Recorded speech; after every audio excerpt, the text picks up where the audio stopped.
Hitler was left-wing in that he believed in socialism. Remember, Nazism is National Socialism. No, it's not. What the f are you talking about? This is ridiculous. Was this a failure of the public education system in the United States? Is this being taught in schools? Because like this was never taught in Canada. I don't know if this is an American, US, Canadian, or disconnect thing. In Europe, this is not taught. You can speak to many Europeans. They're not taught that just because it has the word socialism in the name, that their economic system suddenly was socialists. That all of a sudden, that all the Nazis decided they needed to collectively give the workers control and have workers own the means of production. And it wasn't the Nazi party that was in control of a lot of the private sector. Like, what the f are we talking about here? This is nonsense. Let's learn about history. And how do kids learn about history today? Let's check out this historical lesson called Skibidi Toilet.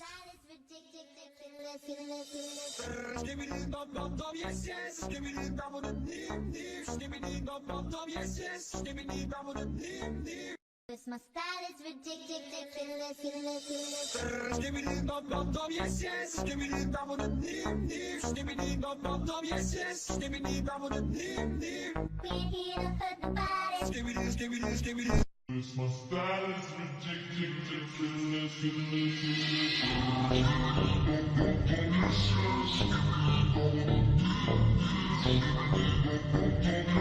I don't fully understand it.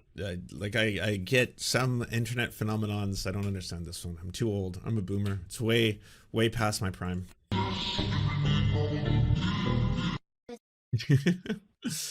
But I do understand history a wee bit. There's a question I was asked. Help me settle an argument. Was Hitler left-wing or right-wing? Elon Musk. Extremely far right regarding nationalism, obviously, but very far left regarding socialism. Cody Johnson, Mr. Shody Cody, says, so far left regarding socialism that he banned trade unions and killed all the socialists. Yeah, it doesn't seem like he supported socialists very much. No, it may shock you to learn that he had them exterminated.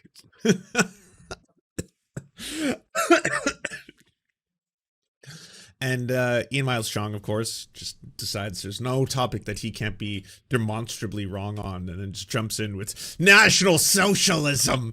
It's in the name, I say. Socialism. I don't know if you know this, but Steven Crowder, Cold Feet Crowder, he got bodied by an Alexa on this. He tried to do like a segment being like, oh, this will be funny. I'll teach Alexa what's what. And so him and I think Not Gay Jared was in that before Not Gay Jared left the show because of all the sexual abuse that he was suffering under Steven Crowder. He was a fucking horrifying tyrant of a boss. But he's asking questions. He's like, hey, by the way, what's the name of the Nazis? What does it stand for? And they're like the National Socialist Party. And then he's like, oh, yeah, okay. So what does that teach you? He's like, were they right wing or left wing? And he's like, they were actually far right ideology. Yeah, of course. It's so this, sometimes you may have heard this. It's kind of like the final stage of capitalism, fascism. Then you might be wondering, well, why is that? Well, there is, I would say, a pretty demonstrable amount of evidence that shows that the rise of fascism, both the fascism, the OG fascism, we'll say Mussolini, as well as the rise of fascism in Germany under Hitler, and then other fascist, dictators that came to power in that same period later on, like Francisco Franco, for example, in Spain. In a lot of those cases, the requirement for fascism to take hold was a complete and economic collapse, the Great Collapse, if you will, the Great Depression. Which took place where in Germany at that time, inflation was going out of control to such a degree that in some cases, if you were to take money out the next day, it could be worth so little, it would have such little value that you wouldn't be able to have purchasing power on the money that you were taking out of banks. And the rise of fascists, the Nazis specifically, the scapegoat that they were using was Jewish people. That Jewish people, in fact, were controlling the financial sector, that they were controlling the banking industry, and it was because of that that there was a financial collapse that was taking place, and part of their scapegoating of Jewish people, of these individuals who they wanted to target as part of their eliminationist project that became the Nazi and the Nazi party. And their final solution was, again, to lie about the Jewish people, the Jewish question, if you will, in that they had total control. Their enemy was both superpowered and weak simultaneously, that they would cry out and stab you with 1,000 knives was the idea. And it was a lie. It was all a lie. They were lying about that. In fact, of the four major banks in Germany, only one of them had a, I believe, executive director who happened to be Jewish. The majority of the banking industry was not run by Jewish people. You could say that there was an overrepresentation of Jewish people within private lending at that period of time, but they didn't control the economy of Germany by any scale. That's nonsense. That's a conspiracy, and one in which the Nazis used.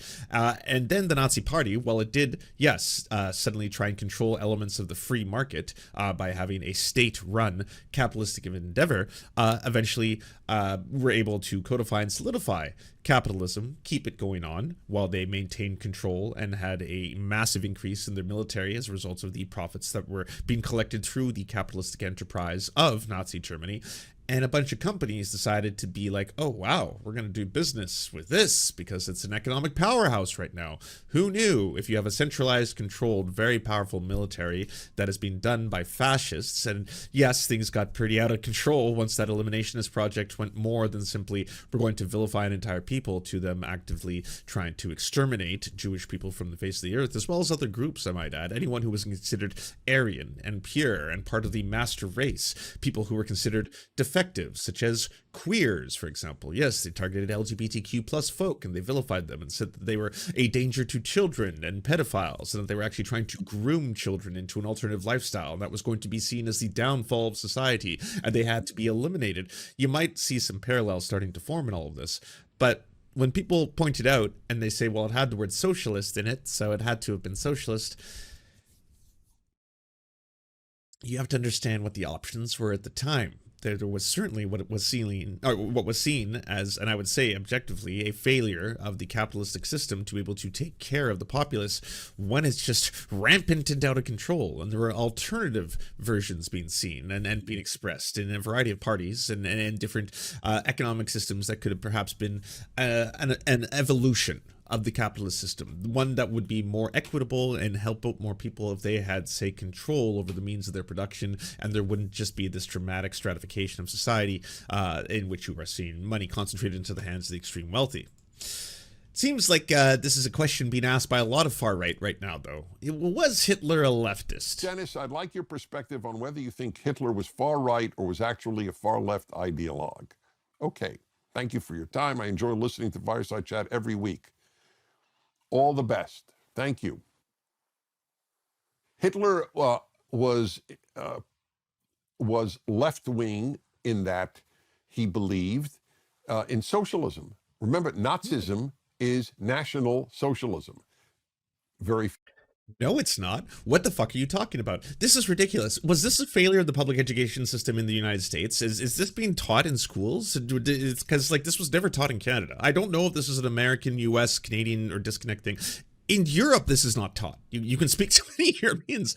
They're not taught that just because it has the word socialism in the name, that their economic system suddenly was socialists. That all of a sudden that all the Nazis decided they needed to collectively give the workers control and have workers own the means of production. And it wasn't the Nazi Party that was in control of a lot of the private sector. Like, what the fuck are we talking about here? This is nonsense. Few people know that, especially if you go to college where you don't learn much.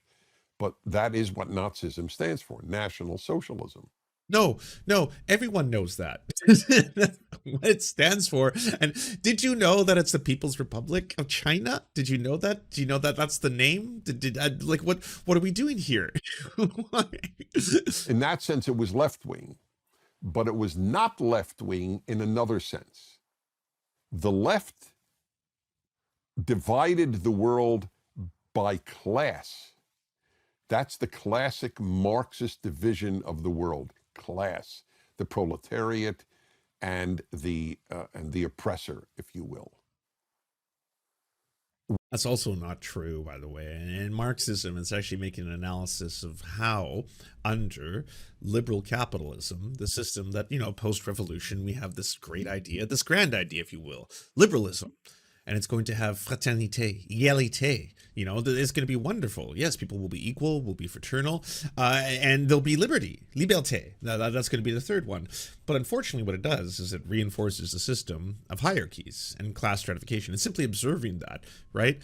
It's the same thing like, you know, you can't really like invent gravity. You can discover gravity and you can observe gravity, and then you can try and replicate these observations to be able to have other people also identify and recognize that, yes, that is how that works. You didn't invent it, but you were able of observing it. Yes, that within this, under the system of physics, that bodies can have an attraction and a pull upon one another depending on their size and a lot of other things. Sure, you've done a thing.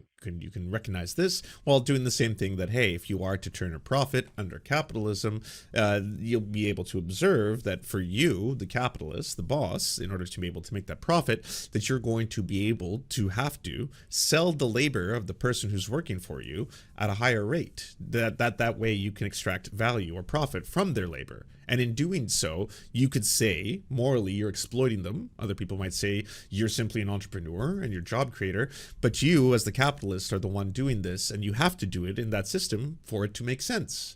Because if you aren't, if you're not exploiting them, if you are actually giving them the fair value for their labor, well, then the two of you would be equals. There wouldn't be a stratification in there. There wouldn't be an imbalance, right? It wouldn't be boss, employee anymore. That would be removed all of a sudden. That's an observation. It's not supposed to be incredibly like complex. I know the very idea of it sometimes really makes people think about it like in a strange way.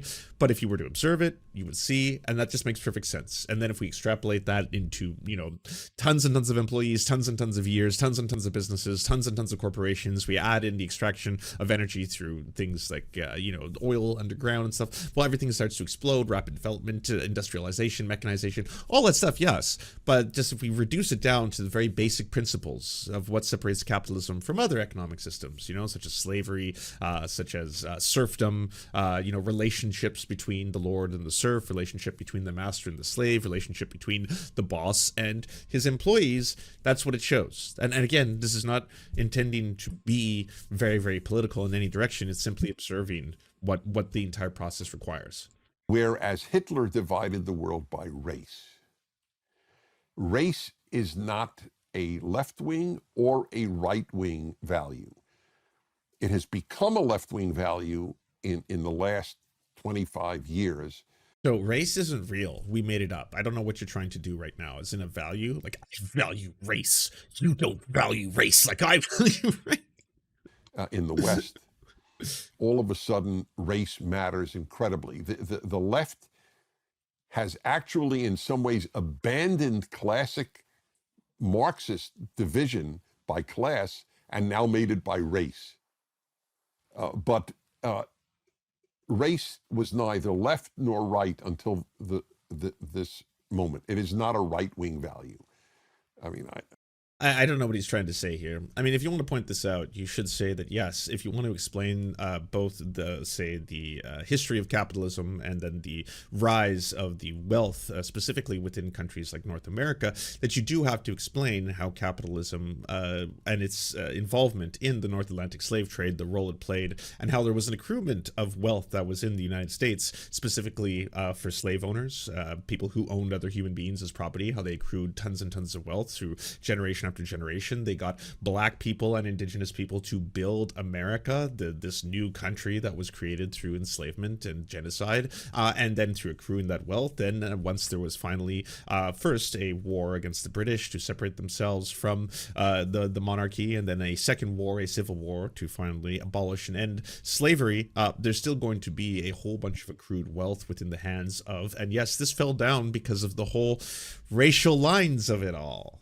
The racism of it all. There was a difference between those for hundreds of years who were accruing wealth and those who were not because they were slaves. There's a big old difference in that. And then to simply ignore that and be like, so it's pretty wild now that there's all this, you know, crime in specific categories.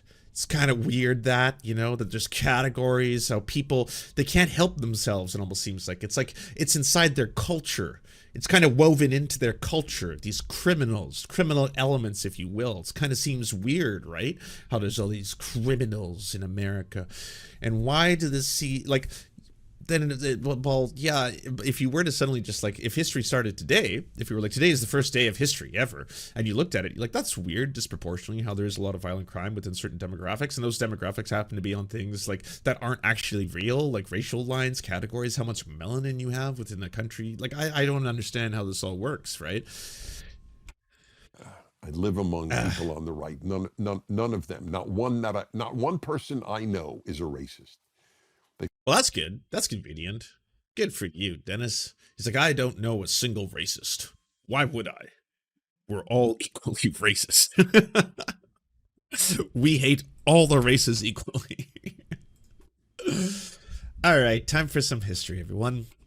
Commenters on my blog claim this graph tells us nothing about the Nazis and capitalism. It only tells us about the economy improved under the Nazis as it did in the United States under FDR, so maybe the graph plotting capital's return under Nazism just shows general improvements in the economy in the 1930s. Luckily, Suresh Naidu, the kick-ass economist from Columbia, supplied me with the following graphs. The first one, which comes from Thomas Piketty's Capital in the 21st Century, compares the share of national income that went into capital in the US and Germany between 1929 and 1938. Suresh tells me that the only share that roughly tracks capital's rate of return. Long story short, capital was doing better under the Nazis than under FDR, not because of an overall increase in economic performance in one country versus another, but because of the economic policies of the regime. Or, so Suresh tells me, usually academics are supposed to acknowledge their debts to their friends and the readers, but to own all the errors is their own. In this case, I'm blaming everything on Suresh. The second graph, which comes from the fascinating article by Thomas Ferguson and Hans-Joachim Voth, Betting on Hitler, the value of political connections in Nazi Germany. It tracks the stock market performance in Britain, US, France, and Germany from January 1930 to November 1933. As you can see, in the early months of Hitler and as he came to power, Germany's stock market performance was quite strong, outstripping all the others. It's not until July that they cross his paths, with Britain's the second best performer. Here's the graph for you all to see. On Twitter, Justin Paulson brought this fascinating article from Journal of Economic Perspectives to my attention. It's called "The Coining of Privatization in Germany's National Socialist Party." Apparently, the first use of the word privatization, or reprivatization in English, occurred in the 1930s in the context of explaining economic policy in the Third Reich. Indeed, the English word was formulated as a translation of the German word reprivatisieren, which has been newly minted under the Third Reich. After I sent this article to Phil Morawski, he also sent me this piece by Germa Bell, Against the Mainstream, Nazi Privatization in the 1930s, from the Economic History Review. This article also has fascinating findings from the abstract. In the mid-1930s, the Nazi regime transferred public ownership to the private sector. In doing so, they went against the mainstream trends of Western capitalistic countries, none of which systematically reprivatized their firms during the 1930s. And again, a lot of the results would speak for themselves. Germany, the Nazis weren't socialists, they were actually hyper-capitalists. And this is excerpts from an interview. In 2009, the Israeli historian Ashay Landa published a book, The Apprentice's Sorcerer, Liberal Tradition and Fascism, the extensive study of the economic and social interests of the Nazis and what they were pursuing. In this interview with Jacobin, he explains the term socialism meant to Hitler, how his political and economic views were connected, and why we can see the dangers of economic liberalism in Elon Musk today. In your book, you examine the economic policies and the ideology of the National Socialists in Germany. Were the Nazi policies actually socialist? No. Obviously, they weren't socialist. It's true that the Nazis occasionally used the term affirmatively. Some people cynically latch onto that as evidence. They were socialists because they called themselves socialists, but they were strongly anti-socialist in any real sense of the term. Why did they use that term at all? We have to understand the context in which they applied the term. In our own days, right-wing politicians no longer use that term. Why? Because socialism is no longer so popular. But back then, anti-communists faced the challenge of gaining access to socialist strongholds and convincing as many working-class voters as possible. So they had to present their policies as agreeing with the interests of the working class. The trick, and this is what conservatives and the GOP are doing right now. Please notice the parallels. Wake up. I'm sounding the alarms.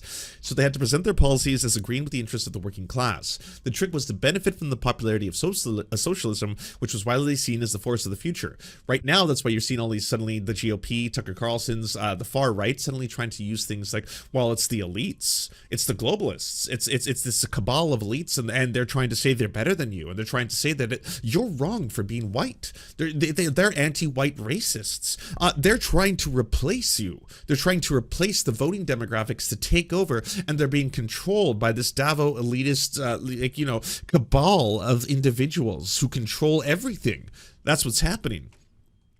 The trick was to benefit from the popularity of socialism, which was widely seen as the force of the future, but at the time had to distance themselves from as much from the possible of its substance. If the Nazis called themselves socialists only for strategic reasons, why did their economic policies actually look like? They were strongly capitalist. The Nazis placed great emphasis on private property and free competition. It's true that they intervened in the free market, but it was also a time of systemic failure of capitalism on a global scale. Almost all states intervened in the market at that time, and they did so to save the capitalist system from itself. With FDR, you have a movement towards Keynesian economics, and you have a movement towards a whole bunch of social programs. These social programs, many of which still exist today, the New Deal, right? The idea that we need to have a more equitable form of capitalism because the capitalistic system is clearly failing, and what little social safety nets we do have in place are crumbling before our very eyes. So we need to implement a whole bunch of systems of safety. We need to have things. And a lot of those ideas, by the way, they didn't go far enough. They should have gone way further. You may see things like a New Deal 2 or other propositions for the original New Deal, including housing. The idea that housing should be a human right, that Americans should not live on the streets, that every single American, regardless of where they come from, their social status, their family, their history, that they should have a home. And that idea now would be seen as radical communism of the neo-Marxist kind.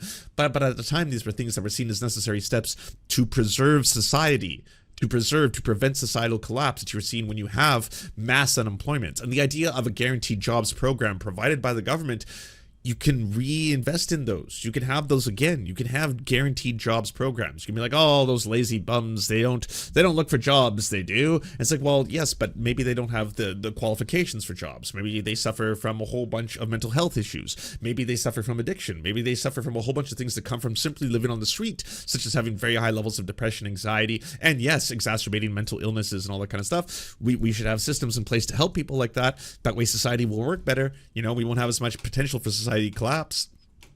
But don't capitalists always want as much freedom as possible? Not necessarily. State interventions at the time took place in agreement with the industry. The capitalists even demanded it because free market policies are not always in the interest of capitalists. They sometimes need the state to secure the free market. So interventions were simply not imposed on the economy by the fascists. It was a consensual development of reflecting requirements by many important sections of the industry. The goal was essentially to steer the system in favor of big business. How is the political ideology of the Nazis related to this attempt to stabilize the system?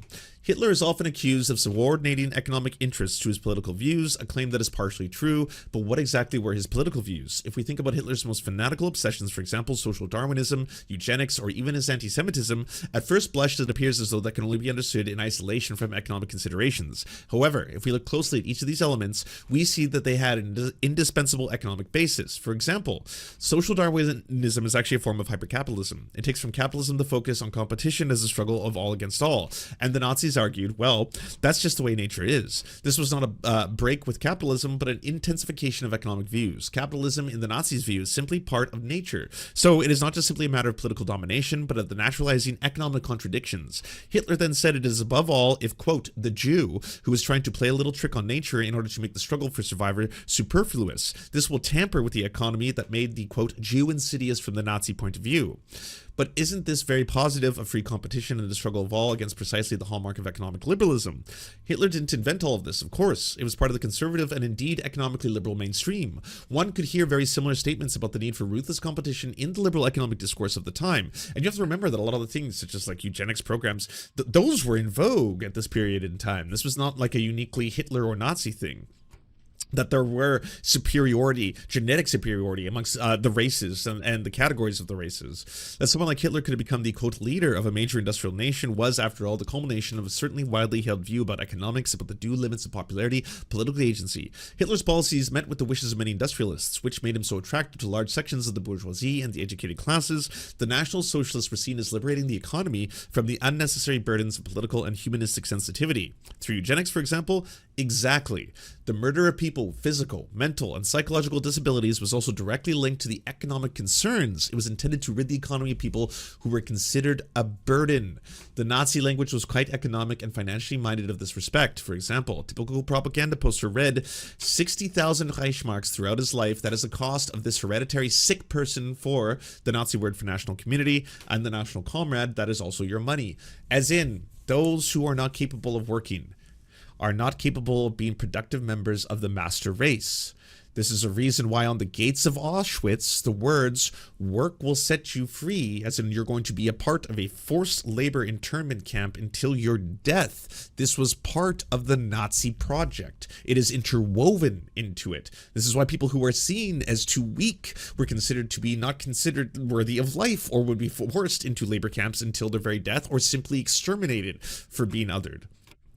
Even the show is related to economic considerations. For Nazi ideology, Jews were seen as the ultimate obstacle. Obstacle to what? To capitalism, not least, but they were considered the backbone of Marxism. The Nazis construed that Marxism as an essentially Jewish conspiracy against the capitalist economy, and thus against the natural order. Of course, it was the result of many factors and the culmination of various Nazi obsessions, phobias, and hatreds, but amongst these one couldn't lose sight of the socio-economic factor as well. But why were the Nazis able to call the Marxism the great evil and must be eradicated, while they used socialism as a positive slogan for their movement? By the term socialism, they didn't mean anything that would even be remotely recognized as socialist, but rather the policy of intervening in the free market for the benefit of the capitalist. By the term Marxism, on the other hand, they meant social democracy and the protection of basic workers' rights. In Mein Kampf, Hitler says that his anti-Semitic worldview was finally formed the moment he realized that the, quote, Jews were the mastermind of social democracy. Nazi discourse was a very convenient, if cynical, way of manipulating concepts and of ascribing them completely new meanings. If this is so clear, why have there been these recent debates in Germany about a supposedly socialist policy of the Nazis? Well, this is not so new and has a long history. Already during the time of fascism, there were attempts to portray the Nazis as socialists, for example, by Ludwig von Mises, but in general, the efforts to establish a direct link between Marxism and National Socialism was a minority position. Then in the 1980s, a turning point occurred when a revisionist current began to emerge in fascism studies. It sought to link fascism much more strongly with its political left, with the revolution, with anti-capitalism. This happened at a time when neoliberalism was beginning to dismantle the welfare state, which made the ideological move very convenient. Advocates of this policy would say the Nazis actually stood for an authoritarian form of socialism. Attacking the welfare state could thus be represented as an anti-fascist act of resistance to Nazism and a purging of political residues. So it's wild, but like all of this stuff is very explainable if you simply look at the history, and there's a reason why even to this day this lie is trying to be spread, because again, if the failures of neoliberal capitalism to meet the needs of the people result in more economic plight, more suffering, more alienation, more people struggling, as more people turn towards answers and solutions and strongmen, as they turn towards ideas that are being promoted right now by the GOP that hearken to a lot of the same problems. Hey, by the way, did you know there are these degenerate groups of people, LGBTQ plus people, who are trying to destroy society, come after children? They're pedophiles, they're groomers. You have to make sure that you know about them. And there's also these other people that are trying to replace us, that are trying to replace the good Western civilization with other inferior civilizations. They're coming in here, they're dirty, some of them are rapists, they bring diseases. We need to be able to stop them, stop this great replacement that is of course being orchestrated by an all-powerful conglomerate, a conglomerate of people who control a lot of different sectors, who control a lot of different elements of the media, the Hollywood elite, the liberals, you know what they're called, the George Soros of it all that kind of stuff. Well, yes, that's why the GOP are saying these kind of things. They're spreading a lot of the same anti-Semitic conspiracy theories. They're utilizing a lot of the same hatred. They're utilizing sometimes poor economic conditions to try and explain that through, well, yes, but these are the policies being implemented, of course, by these groups, these people, them and theys. This is stuff that people should wake up to, because the GOP, they're doing it before your very eyes. A lot of the same playbook, and a lot of people are trying to, like, sound the alarm on a lot of this and point out that, yeah, this is fucked and dangerous, I might add. My style is ridiculous.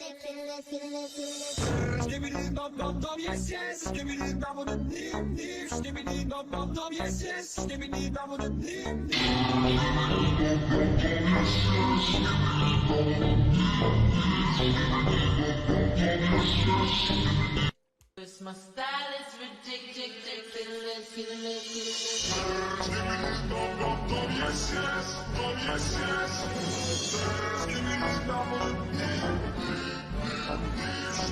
Yeah, I don't fully understand it. I don't know what's going on. Thank you so much for watching, everybody. Can you please hit the like and subscribe button and maybe leave a comment? It really does help the videos out. But first, the people who produce everything you see before you and make this entire channel possible: Amazing Fletch, Anna Loves Riley, Ariane McCarthy, Cheryl Alvarez, Doug Caddy, Everything Important, Hagbard Celine, Multi Mondi, Omni, Peanut Butter Blondie, Political Puppy, Quiet 185, Rachel K, Riley and Anna, Roller Dragon, Ruby K, Cernicus, Spinach Monster, Stellar Vision, Sebastian Demel, Trevbot.exe, Words Greenwood, and Travis McClinton. And also, thank you to every other person who helps fund this show. Their names are on the screen right now. It would not be possible without every single one of them. We cannot thank you enough. And if you want to join the Patreon, please come to patreon.com/theserfs and help us exist.